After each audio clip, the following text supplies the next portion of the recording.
একটা প্রধান ডায়লগ যেটা তোমাকে সব সময় শুনতে হয়, বলেন। আমার তো আম্মুই নাই আপু। মাইরে মাইরে তেরে বিন মে আম্মুর একটা প্রধান ডায়লগ যেটা তোমাকে সব সময় শুনতে হয়। আমি না থাকলে বুঝতে পারবি দুনিয়াটা কেমন। যখন আমি থাকবো না কি করবি রে বোকা। আচ্ছা ভাইয়া, আম্মুর একটা প্রধান ডায়লগ যেটা আপনাকে সব সময় শুনতে হয়। প্রধান ডায়লগটা হচ্ছে যে আমি যেদিন থাকবো না সেদিন বুঝতে পারবি।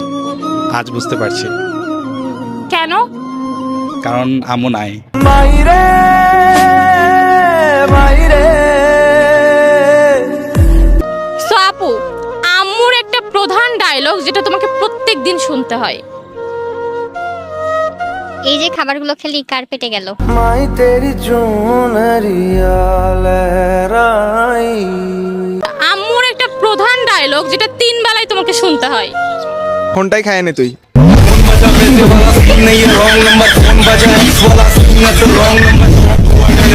আচ্ছা ভাইয়া, মায়ের একটা প্রধান ডায়লগ যেটা আপনাকে সব সময় শুনতে হয়। মেয়েদের সাথে কথা বলা বাদ দে।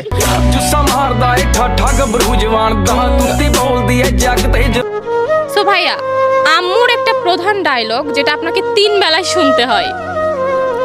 আম্মু বলে ফোন ছাড়া কি আর কিছু নাই, ভবিষ্যতে তো ভ্যান চালাই খাইতে হবে। রিস্কা চালাই আমি অহনে রিস্কা চালাই তা শহরে। আম্মুর একটা প্রধান ডায়লগ যেটা তোমাকে প্রত্যেক দিন শুনতে হয়। 3 বেলায় শুনতে হয়, বলে যে ফোনের ভিতরে ঢুকে যাও।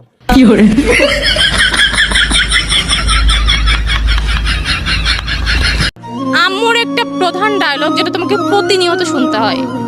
ফোনটাকে একটু শান্তি দে।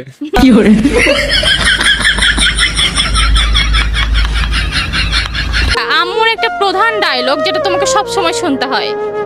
আমি যেহেতু মাঝে মধ্যে ভিডিও করি, তো মা এসে বলে, আচ্ছা তোর ভিডিও কি মানুষ পছন্দ করছে? তখন কি বলো? আমি বলি হ্যাঁ হ্যাঁ করছে, একটু একটু করছে। ওকে।